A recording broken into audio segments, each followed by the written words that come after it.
Informarle a ustedes sobre todo lo que sucede a nivel nacional y las diferentes aristas sobre este proceso electoral, esta crisis política que fue generada por el proceso electoral pasado, las elecciones generales del 26 de noviembre. Para mí es un gusto poder acompañarle, le saluda Marlene Allen y desde ya le invito para que se comunique con nosotros a través de nuestras redes sociales. En Facebook nos encuentra como TV Azteca Honduras y de esa manera pues podemos recibir sus opiniones, sus comentarios, consultas. Usted puede expresarse, sus opiniones siempre son bien recibidas aquí en la señal con valor TV Azteca Honduras.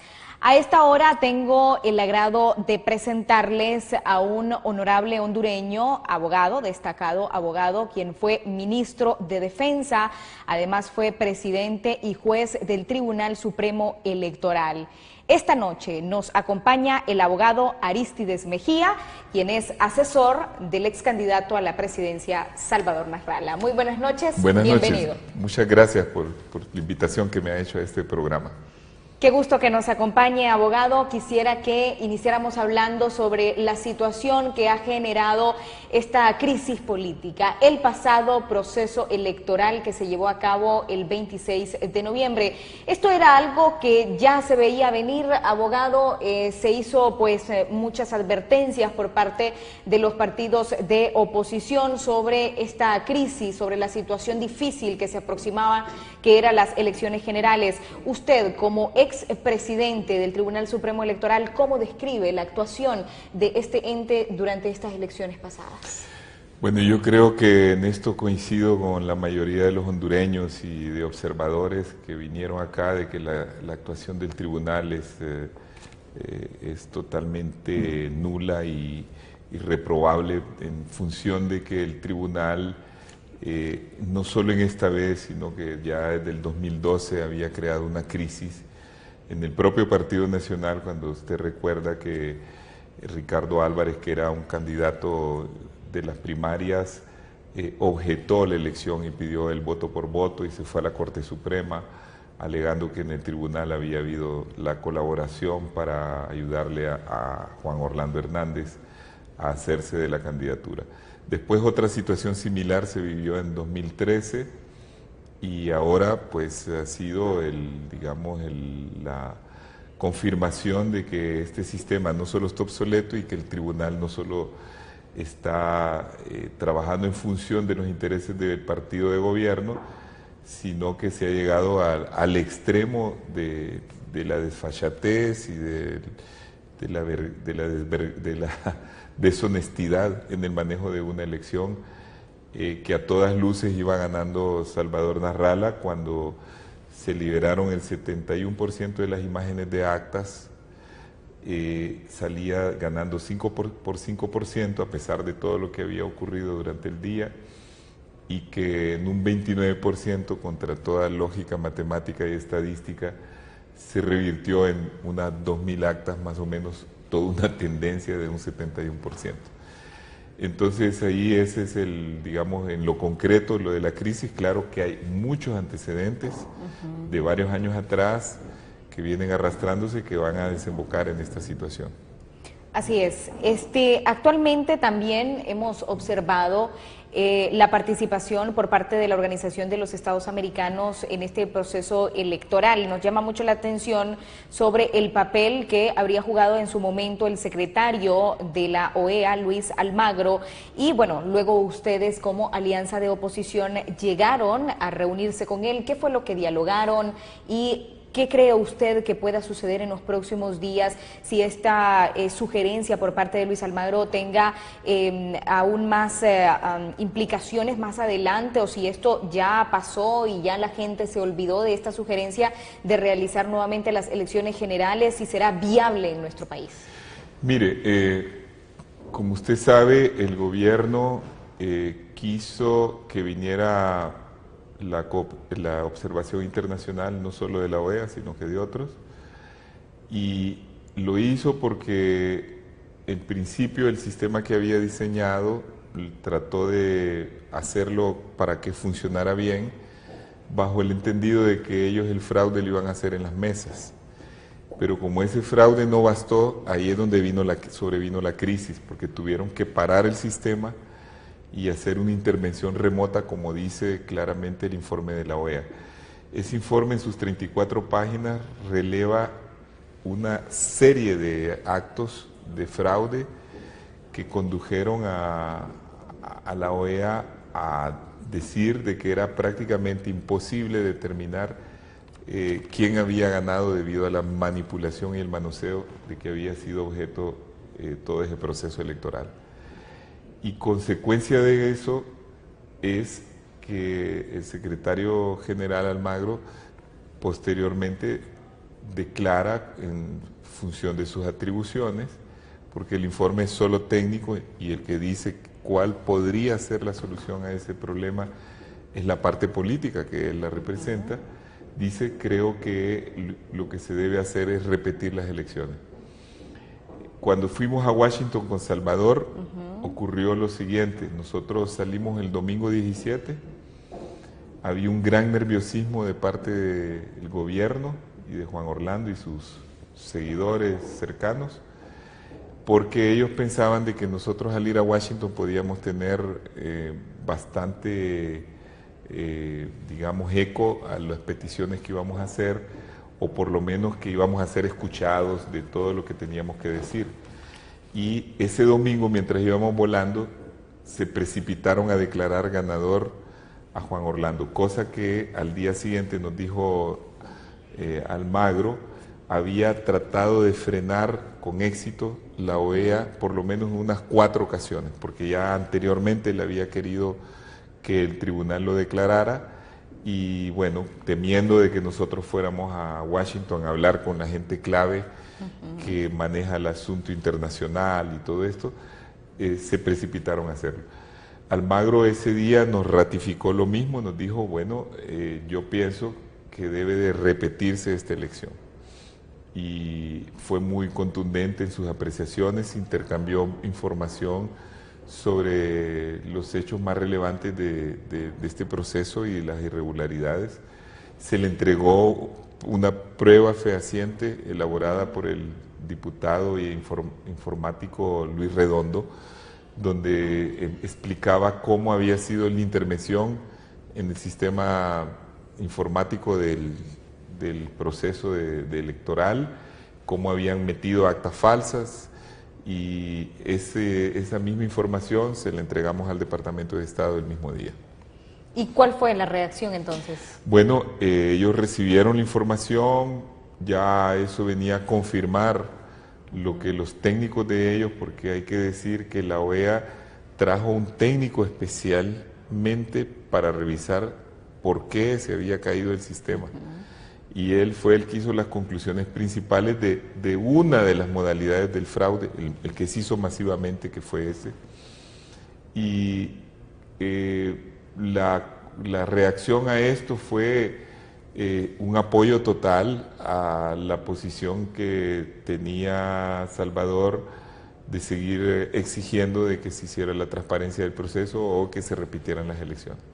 Sí, vimos a Salvador Narrala cuando regresó de este viaje que ustedes realizaron hacia Washington, muy emocionado, lo vimos como bastante confiado en que tenía apoyo internacional. Sin embargo, mirábamos por otro lado a Manuel Zelaya Rosales, que él no confiaba en la OEA e inclusive lo ha retomado nuevamente, lo ha dicho hace algunos días, que él no confía en la Organización de los Estados Americanos. ¿Qué se espera entonces después de esta recomendación que ha hecho la OEA o el secretario personalmente? Porque hay quienes dicen que él no tiene la facultad para poder sugerir esta situación, que no tiene la facultad debido a que esto debe ser generado por parte de todos los países miembros. Esto debe ser algo que debe consultarse ante todos los países miembros. Los que dicen que no tiene la facultad y se han dado la tarea de atacar a la OEA y a criticar a Almagro son los representantes del gobierno,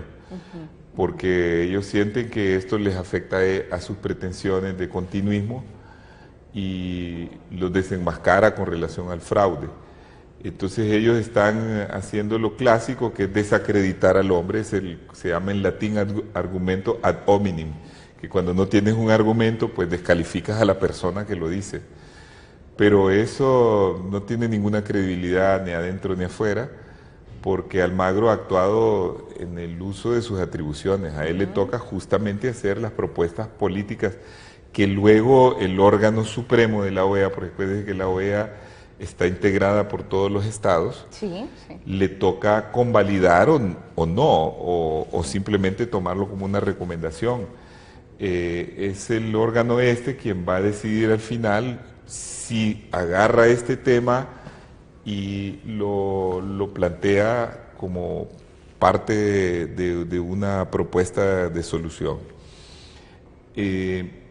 Por otro lado, es cierto que Manuel Zelaya ha criticado a la OEA, pero eso hay que entenderlo en el contexto de que forma parte de su política, porque acuérdense que Manuel Zelaya representa en la alianza un partido, el Libre, que es un partido que sustenta una ideología, por lo menos la parte oficial del Libre, aunque no quiere decir que todos compartan el Libre lo mismo, pero en Alianza hay tres componentes, que son el sector de Salvador, el sector de Libre y el sector de Pino, cada uno con su ideología.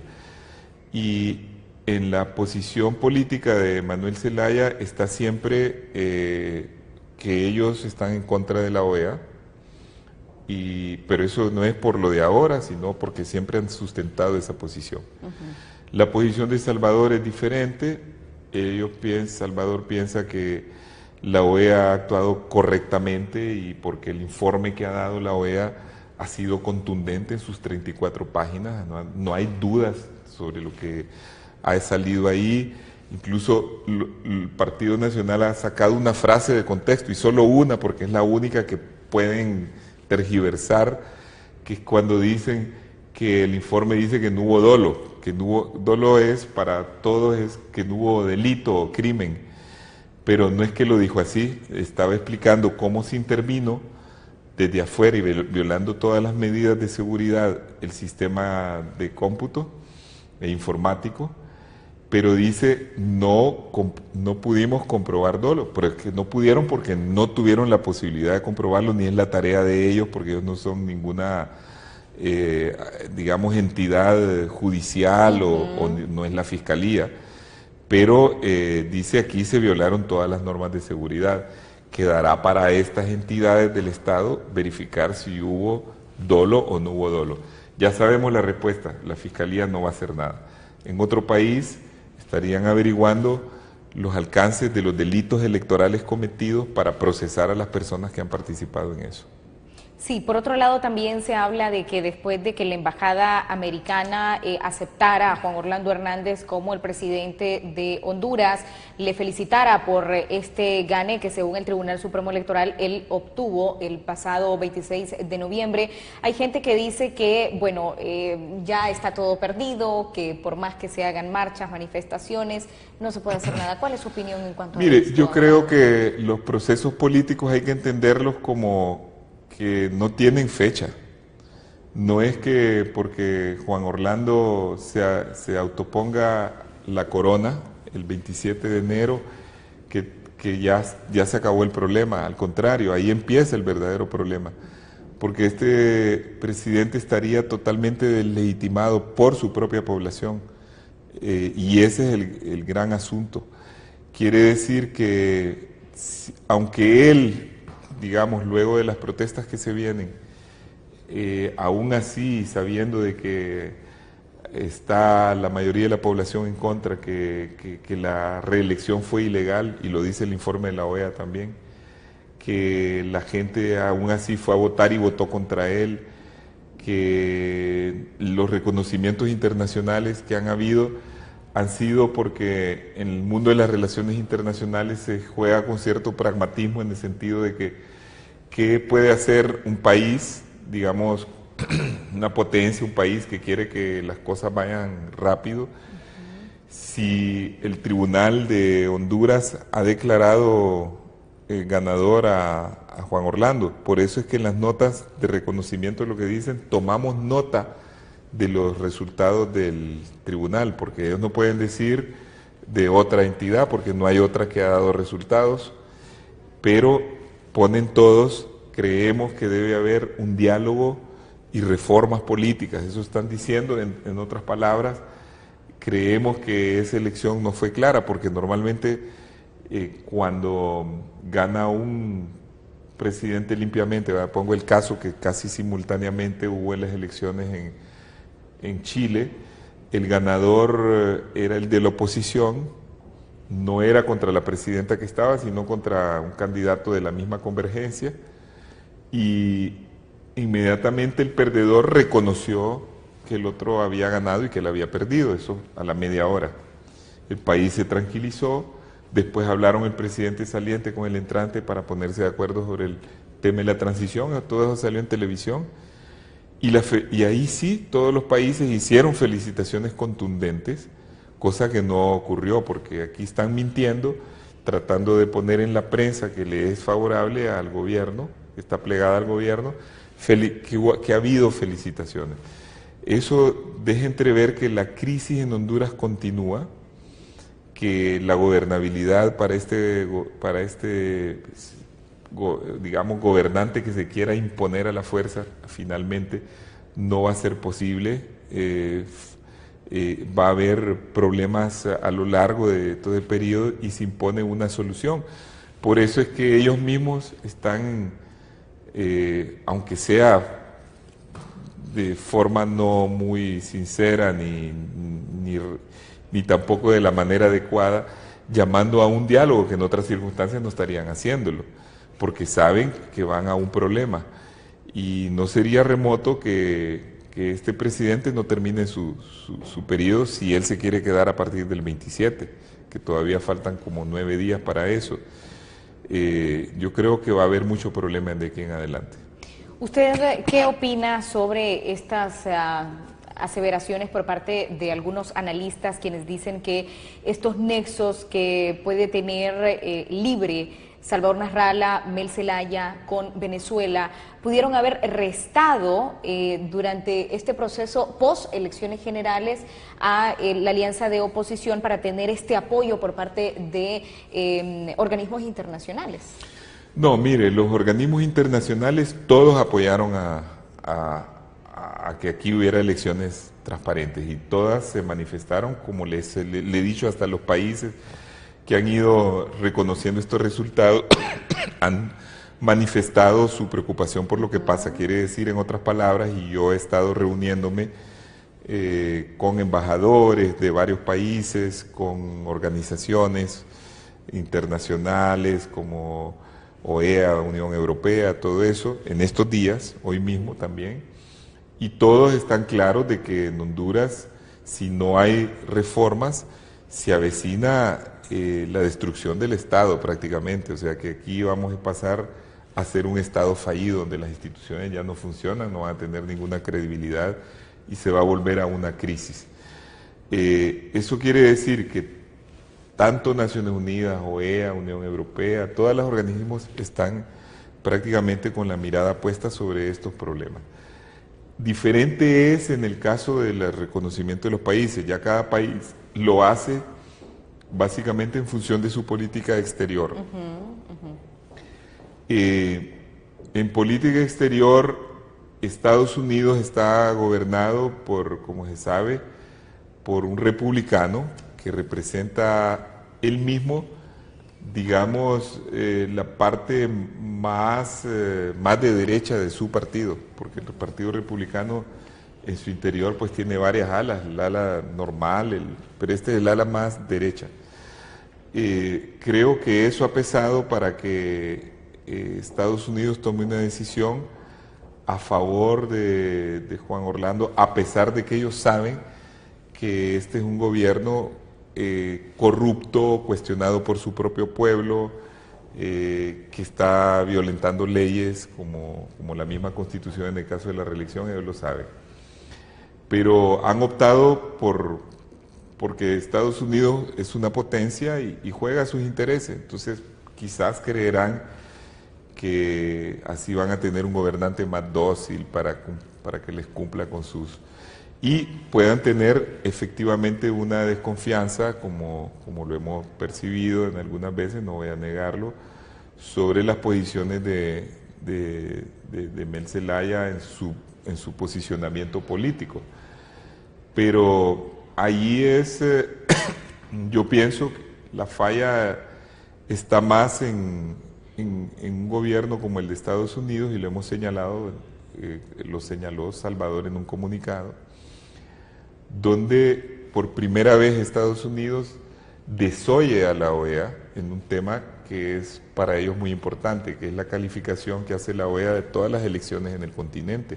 Este año van a haber 18 elecciones, y si ellos han prácticamente dado la espalda a un informe de la OEA que habla de irregularidades, muy mal se verá a Estados Unidos si en otros casos, solo porque no les cae bien el gobierno, van a admitir, van a decir que ahí hubo fraude y que no se puede reconocer. Entonces están prácticamente debilitando a la OEA, que ha sido la institución que ellos siempre han seguido, las recomendaciones de la OEA en cuanto a materia electoral, porque se ha ido especializando la OEA en esto. Y me parece también que Estados Unidos pone en una situación difícil en Honduras, porque la mayoría de la gente resiente que Estados Unidos haya tomado esa posición, siendo que aquí hay la convicción de que hubo un fraude y que se robaron las elecciones, y que a raíz de eso han habido actos de represión en los cuales han muerto ciudadanos hondureños que se manifestaban en contra de ese fraude, que entiendo ya van por 40 o más.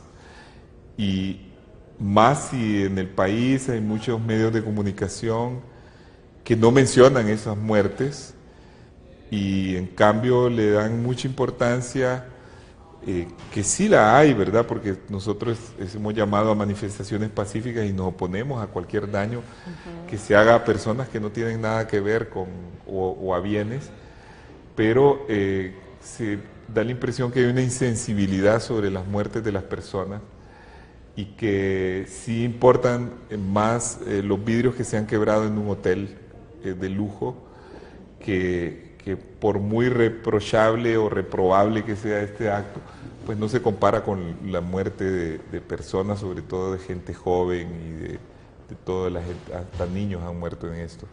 Entonces yo creo que sí estamos en una situación en que esa decisión pues sí ha desanimado un poco, pero la gente no quiere decir que por eso acepte. Aquí el rechazo sigue, y la gente va a estar con ese sentimiento todo el tiempo hasta que se vaya el dictador, ¿no? Porque eso es como cuando uno tiene un malestar en su trabajo o en la familia, eso no se supera fácilmente, a menos que haya una concesión de la otra parte o se renuncie a algo, ¿no? No, yo creo que eso va a continuar.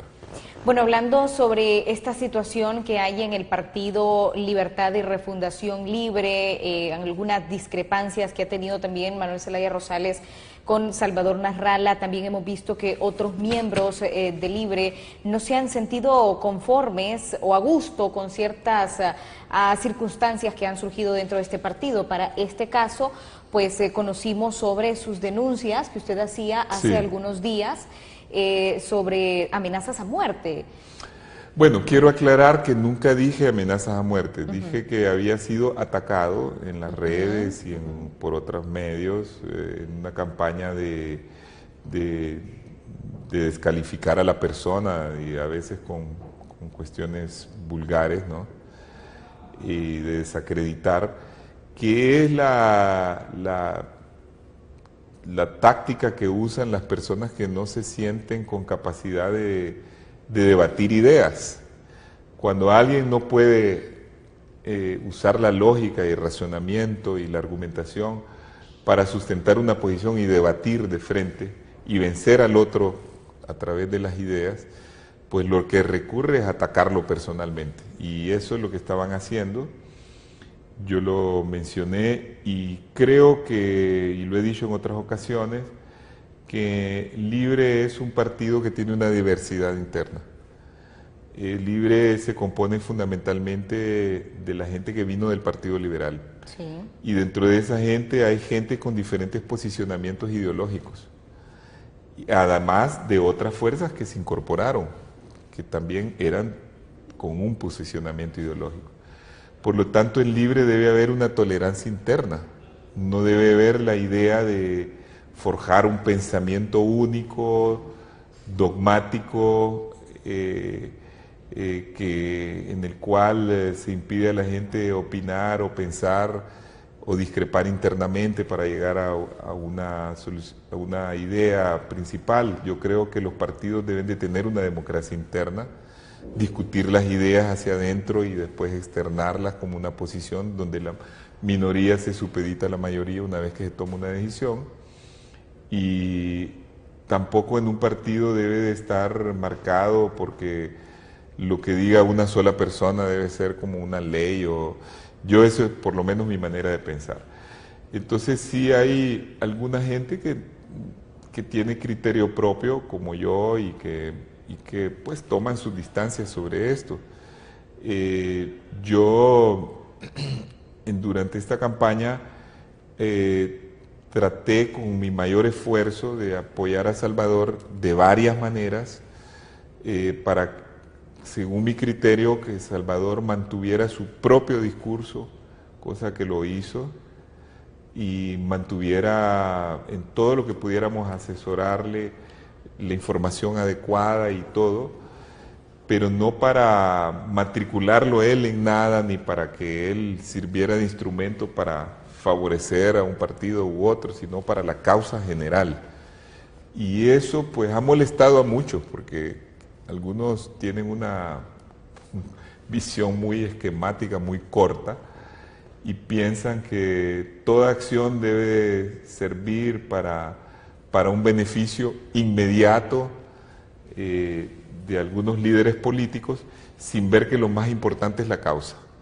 Lo más importante en este caso era impedir que Juan Orlando continuara en el poder y que consolidara una dictadura, como ya podemos ver que se está dando, puesto que ya en el gobierno pasado él tenía un régimen autoritario que tomó control de todas las instituciones, y ahora pues no sabemos qué le espera al país, puesto que sabiéndose, digamos, desafecto al apoyo de las mayorías, pueda tener la tentación de hacer un gobierno represivo, apoyándose en las bayonetas, en las armas, para mantenerse en el poder. Entonces, creo que todo esto tiene que ser visualizado y no pensar de forma mezquina en política. Lo importante era sumar fuerzas, cosa que logró Salvador. Creo que mucha gente del Partido Liberal le dio el voto, y que también algunos nacionalistas, como sobre todo los independientes, los jóvenes, aparte del gran aporte que hizo Libre, porque Libre es un partido fuerte, que pudo haber aportado 600,000, 700,000 votos, el resto es por la pura simpatía de Salvador. Y la gente que lo seguía desde el PAC. La gente que lo seguía desde el PAC, o los independientes y los jóvenes.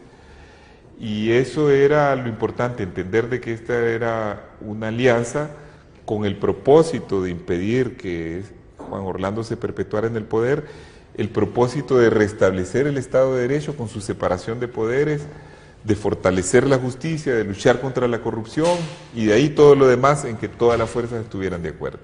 ¿De quiénes han venido estas actitudes lamentables y de amedrentar? Yo he querido, yo siempre que hablo de algo menciono nombres, esa ha sido mi característica. Sí. Pero también en esto hay que sopesar que estamos todavía en una lucha. Yo no dije varias cosas antes de las elecciones para no afectar. Y todavía estamos en una parte de esta lucha en que me parece que lo más importante no es lo que me ha pasado a mí. Hay cosas más graves en el país como para hacer de esto un asunto que luego pueda ser aprovechado por las fuerzas enemigas. Entonces yo en este momento no voy a hablar, pero más adelante, ya cuando pase todo esto, voy a dar mi propia explicación de todo lo que ha ocurrido, y solo hice ese llamado para advertir de que no deberían de seguir en eso, porque eso divide los partidos, eso divide las causas, y la gente en la calle espera que no haya divisiones, que todos luchemos porque ellos están exponiéndose, ellos están indignados, están yendo a manifestarse y arriesgan a sus trabajos, arriesgan algunos su vida. Y yo creo que lo peor que podemos hacer nosotros es no estar a la altura de las circunstancias. Esperemos su exclusiva entonces para más adelante aquí en TV Azteca. Sí. Abogado, como siempre, nosotros a todos nuestros invitados siempre les dejamos nuestras puertas abiertas, este medio de comunicación que se ha destacado durante este proceso electoral por manejar estos temas con mucha imparcialidad. Nosotros vamos a hacer una breve pausa comercial. Al regresar continuaremos dialogando con el abogado Arístides Mejía, quien es actual asesor del ex candidato a la presidencia de la República por parte de la alianza opositora contra la dictadura, Salvador Nasralla. No nos cambie.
TV Azteca Honduras no deja de sorprenderte este 2018.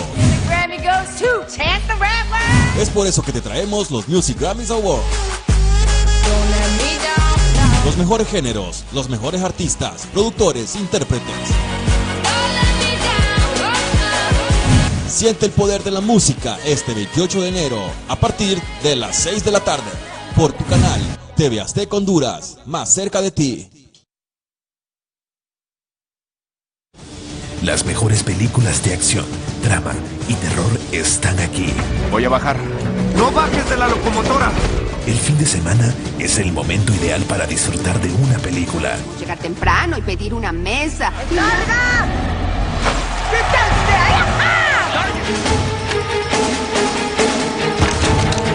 Lo mejor del cine, Cine Estelar, sábados y domingos a las 8 de la noche por TV Azteca Honduras, más cerca de ti.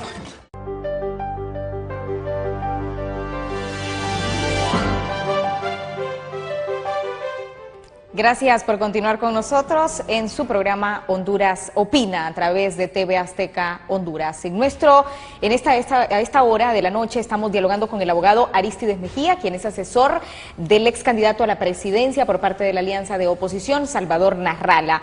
Vamos a hablar, abogado, ahora sobre este diálogo que ha propuesto el actual mandatario Juan Orlando Hernández. ¿Cómo ha visto usted el diálogo que él ha hecho con los sectores allegados a él hasta el momento y cómo se podría entonces dar este paso para que todos los implicados en esta crisis política puedan unirse y hacer un diálogo que pueda beneficiar a todo el pueblo hondureño y no solamente a algunos grupos políticos? Se lo voy a definir en dos palabras. Lo que él ha hecho hasta ahora no es más que una farsa para tratar de ganar tiempo y espacio, que es una estrategia como militar de hacer perder tiempo, hacer creer que se quiere hacer un diálogo para cambiar las cosas, pero en el fondo solo está convocando a las personas, no solo afines a él, sino a algunos que son contratistas, que el Estado les paga por algunos servicios, ahí los mete, o gente del Partido Nacional, o de una sociedad civil totalmente cuestionada porque recibe también beneficios de él y es totalmente plegada a las posiciones del Partido Nacional. Así que eso que él ha hecho no tiene ningún impacto, ningún efecto, porque para un diálogo hay que partir de qué es el problema que se quiere resolver. ¿Y cuál es el problema que se quiere resolver? La crisis política que tiene Honduras. ¿Y cuál es la razón por qué existe esa crisis? cuál es la causa que alimenta esa crisis. Las elecciones cuestionadas del 2017. Y eso es lo que ha generado la crisis principal. Que si a raíz de eso hay otros problemas que se pueden examinar, sí, claro. Si al hablar de esa crisis tenemos que hablar de las necesarias reformas electorales o de repetir las elecciones y buscar un mecanismo para hacerlo, o de cualquier... Esas son ya las proposiciones que se hacen en la mesa. Pero si el diálogo no versa sobre eso, sino que sobre otros temas, que son problemas que tiene Honduras desde hace tiempo y que el gobierno nacionalista que lleva 8 años en el poder debe haber resuelto, no estamos abordando el problema principal, sino vamos a la esencia del problema. Y lo segundo es que en un diálogo deben estar las fuerzas en conflicto. ¿Cuáles son esas fuerzas en conflicto?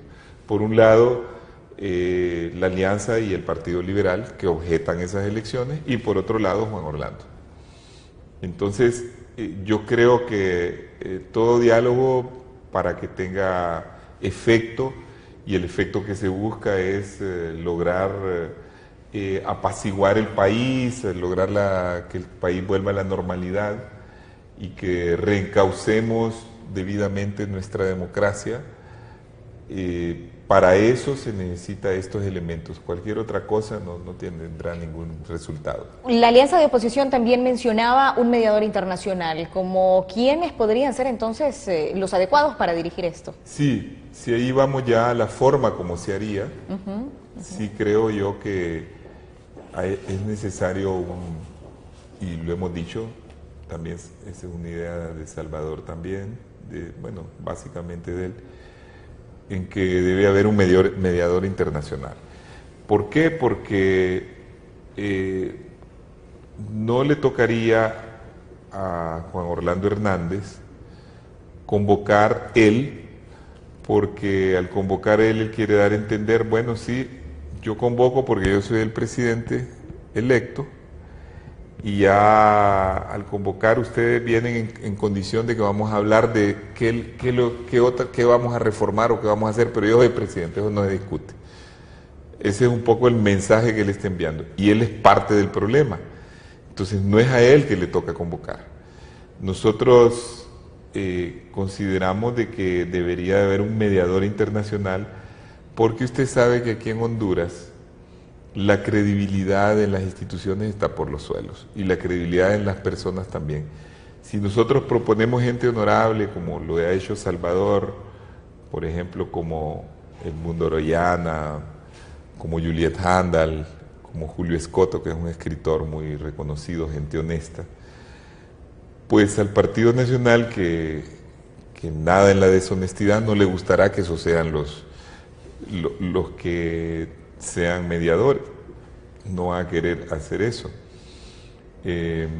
Entonces yo creo que no vamos a salir nunca de esto, y algunos dicen, bueno, y es que ustedes no confían en los hondureños.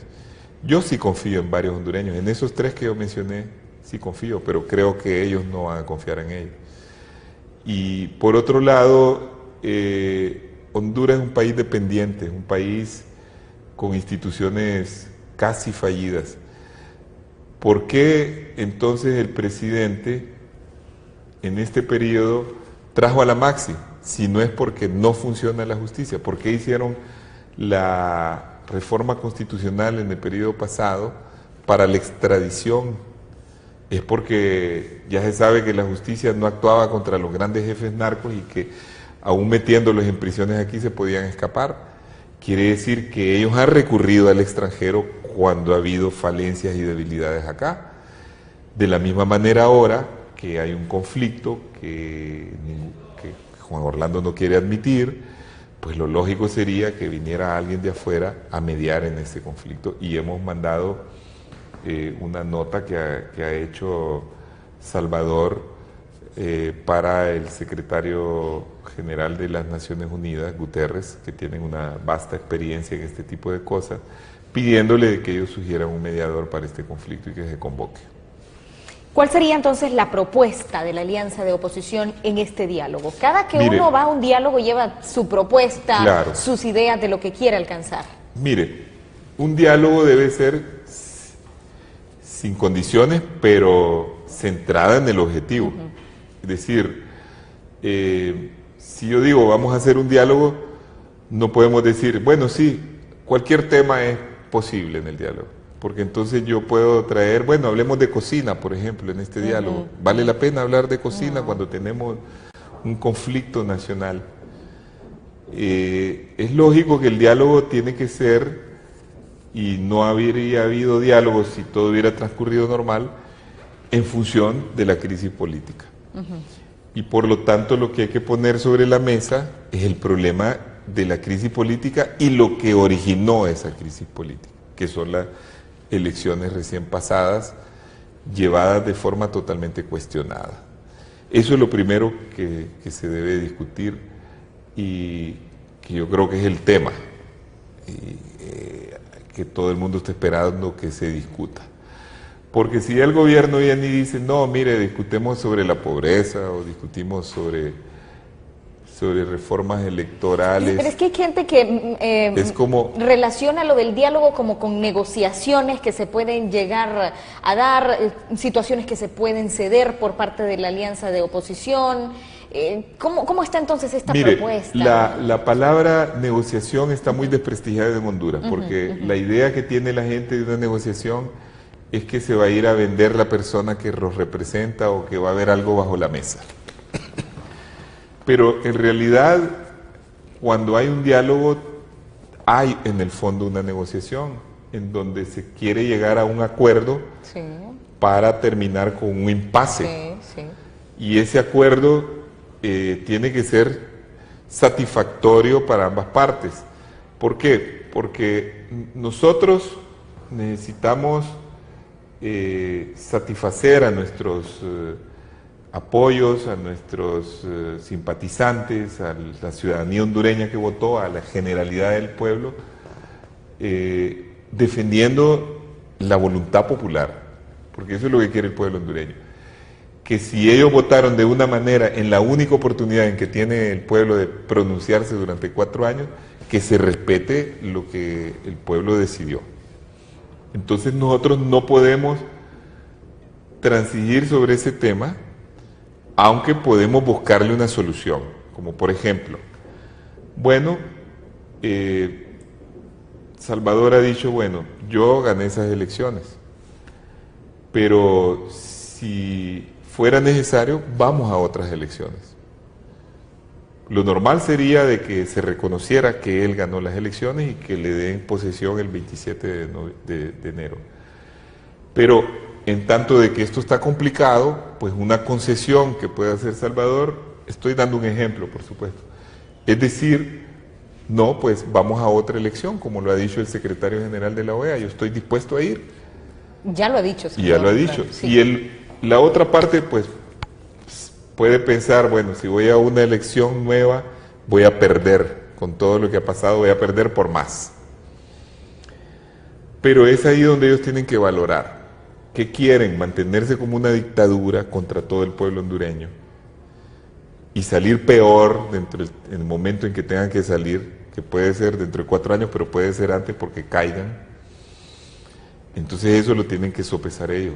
O, digamos, pensar en el pueblo hondureño, salir bien de esto, buscar una salida. Hay unos, hay otros, no yo, porque yo no estoy de acuerdo ahorita con eso como solución. No creo que esa sea la solución, pero hay otros que creen que lo que se impone es buscar una constituyente y decirle a Juan Orlando que se quede un par de años mientras se hace la constituyente, hacer una nueva constitución y después elegir, o otros dicen hagamos una constituyente con un gobierno de transición, pero eso difícilmente lo aceptarían ellos. Entonces hay varias opciones que pueden salir de una mesa. No quiero decir que la posición que nosotros llevamos no tenga ninguna salida. Tiene que tener una salida, sí hay la buena voluntad del otro lado, pero eso es lo que falta, yo creo. Así es. Bueno, para este fin de semana la Alianza de Oposición ha llamado a la gente a manifestarse, a continuar en la lucha, como lo mencionan ustedes popularmente. Hemos visto durante estas protestas situaciones lamentables, como usted ya lo decía al inicio de nuestro programa, abogado, personas que han fallecido lamentablemente. También hemos visto saqueos, hemos visto destrucción también a la propiedad privada. ¿De qué manera se puede tratar de mantener estas protestas pacíficas, como ustedes las convocan, pacíficas, pero que al final pues terminan en otra situación? Mire, el llamado de Salvador ha sido a la manifestación pacífica.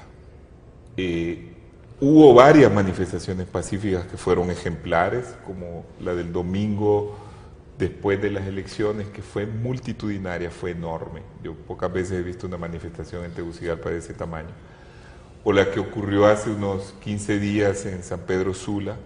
No se quebró un solo vidrio ni se manchó una sola pared, porque los manifestantes tenían la intención de protestar y hacer sentir su malestar por lo que está ocurriendo en el país. En las manifestaciones ocurre de todo. Creo que viendo que esa manifestación de San Pedro fue un éxito, y esa fue transmitida mundialmente, porque yo la vi hasta en los canales franceses, lo comentó el Washington Post, varios canales del mundo, de Estados Unidos y todo, haciendo ver de que aquí continuaba el descontento y que aquí la gente no quiere, no acepta que esos resultados que ha dado el Tribunal Electoral y no acepta el fraude. Entonces creo que el gobierno y gente que estaba en la manifestación infiltró esta manifestación. Salieron gente de un patio de un solar que está a la esquina opuesta del Marriott, y eso llegaron inmediatamente a romper vidrios. Cuando hay una situación de caos, ocurre que se le unan a veces delincuentes que quieren crear desorden o saquear, o ocurre que algún exaltado también, ¿por qué no decirlo? Algún exaltado del que está enojado, del grupo que está manifestando, se suma. Es que hay mucha indignación en el pueblo. Hay mucha indignación, y yo creo que eso todos estamos de acuerdo de que no es el objeto de las manifestaciones, porque además si se le quiebra un vidrio al Marriott, el Marriott no es el culpable de esto. El culpable es Juan Orlando. A Juan Orlando no le hacen nada, más bien a Juan Orlando le ayuda a eso para justificar la represión, y a toda la prensa para hablar de eso, y no hablar, no a toda, porque hay una prensa muy responsable también, pero a una buena parte de la prensa que está con el gobierno, para hablar de ese tema y no hablar de las violaciones a los derechos humanos, o no hablar del problema de la crisis que tenemos y desviar la atención sobre eso. Yo pienso que esos actos ya están medidos, porque yo hablé con alguien del COEP y me dijo, mire, cuando hubo los saqueos de las tiendas, después de que alguien rompió el vidrio, vinieron hasta los vecinos a robar, y muchos de esos eran clientes de las mismas tiendas, los vieron en las cámaras. Porque usted sabe que usted rompe algo y bueno, saqueos hay en varios países. Bueno, hubo en Estados Unidos, que es un país rico, cuando el huracán Katrina, que había pobladores pobres ahí cerca de Nueva Orleans que saquearon tiendas, no digamos en un país inmensamente pobre como lo es Honduras. Entonces yo creo que eso no es la política de la alianza, lo digo categóricamente, y creo que ese no es el objetivo de los manifestantes. Creo que eso le ayuda más al gobierno, y por lo tanto me parece que mucho puede tener de provocación. Esta violación que se ha cometido a los derechos humanos, ya la OACNUD, también organizaciones internacionales, la Comisión Interamericana de los Derechos Humanos se ha referido a lo que está sucediendo actualmente en el país. ¿Tendrá gran incidencia, abogado, lo que está sucediendo, las muertes que se dan en estas manifestaciones en cuanto a derechos humanos? Hemos visto que se creó recientemente una Secretaría de Derechos Humanos en el país. Sí, va a tener enorme incidencia porque aunque ellos traten de callar el tema hacia adentro, hacia afuera sí sale.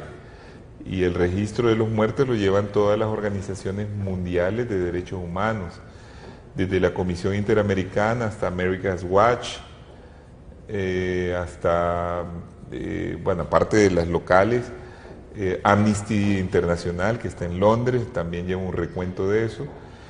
Y eso después incide sobre la mala imagen del gobierno, que se la ocasionan ellos mismos, porque en todo esto, en todo lo que ha pasado después de las elecciones, hasta los saqueos, hasta todo lo que ha ocurrido, no hay que buscar los efectos, hay que ver las causas. ¿Quién causó esto? Y el que causó esto tiene un solo nombre, es Juan Orlando, porque él quiso perpetuarse en el poder contra la opinión de la mayoría de los hondureños que rechazaban la reelección, contra una prohibición constitucional que él violentó a través de una corte sumisa.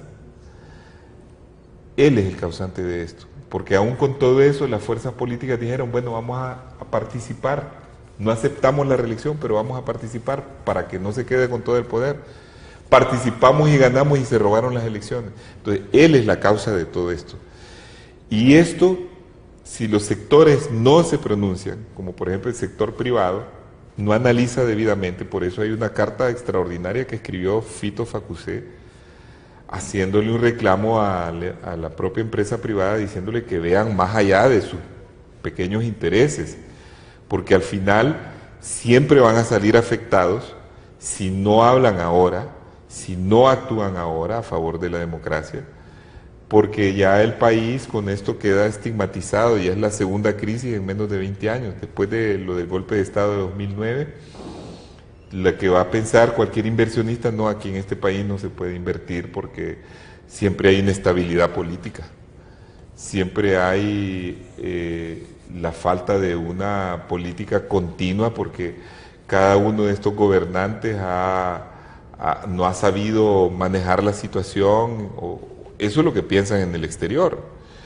Entonces, me parece a mí que ya el daño está bastante afincado y que lo que tenemos que hacer es pensar en eso para poder remediar este problema y ver más allá, es decir, no por salir rápido de este problema, decir mejor que se quede el dictador porque después vamos a tener problemas más graves al final. Entonces creo que no hay que ver con ese inmediatismo de la persona que por salir del paso medio arregla algo sabiendo que más adelante va a tener un problema mayor.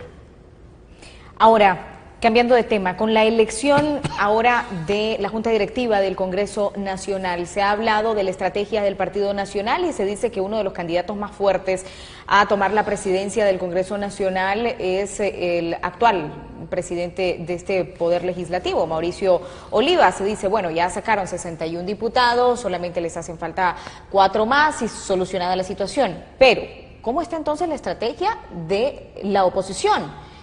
El Partido Libre, el Partido Liberal, unirse. ¿Cómo está la estrategia para, de esta manera, buscar, como decía Luis Zelaya, una mayor institucionalidad, según él, de que el presidente del Congreso Nacional fuera de un partido de oposición? Mire, para ese objeto se han reunido varias veces Luis Zelaya y Salvador. Algunas veces he estado yo presente. Porque se analizó de que para detener esta dictadura en ciernes necesitamos tomar varias medidas. Una de las medidas es seguir objetando este gobierno de varias maneras. Puede ser a través de manifestaciones pacíficas como también de la desobediencia civil. Es decir, cuando alguien no reconoce una autoridad, lo que hace es resistir desobedeciendo. Y eso es legítimo. Desobedeciendo inteligentemente, en la medida de no afectarse tanto, pero ir desobedeciendo.